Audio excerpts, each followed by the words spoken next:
ரக்ஷாபந்தன். இன்னைக்கு பாய்ஸ் எல்லாருமே உங்களோட கிரஷ் கிட்ட கொஞ்சம் கவனமா இருங்க.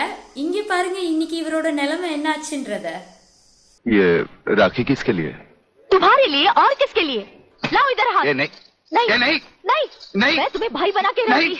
नहीं आज मुझे राखी बांधने दो.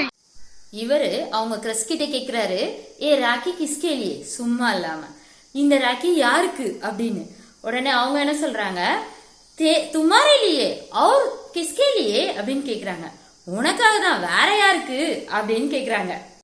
உடனே அவங்க என்ன கேக்குறாங்க அப்படின்னா, தோ ஹாத் இதர், கைய குடு இங்க, மே பாயி பனியே, நான் உன்னை வந்து அண்ணன் ஆக்கிக்கிறேன் அப்படின்னு சொல்லிட்டு கையில கட்டுறதுக்கு ரொம்ப ட்ரை பண்றாங்க. அவர் நை நை நை நை நை நை நை வேண்டாம் வேண்டாம் வேண்டாம் இல்ல இல்ல இல்ல இல்லன்னு சொல்லி கெஞ்சிட்டு இருக்காரு. ஸோ இந்த வீடியோல இருக்க கீவேர்ட்ஸை நம்ம பார்க்கலாம். அதுக்கு முன்னாடி நம்ம சேனலை ஃபாலோ பண்ணிக்கோங்க, சப்ஸ்கிரைப் பண்ணிக்கோங்க. ஹிந்தி படிக்கணும்னு ஆசை இருக்கிறவங்களுக்கு நம்ம ஷேர் பண்ணுவோம். தேங்க்யூ.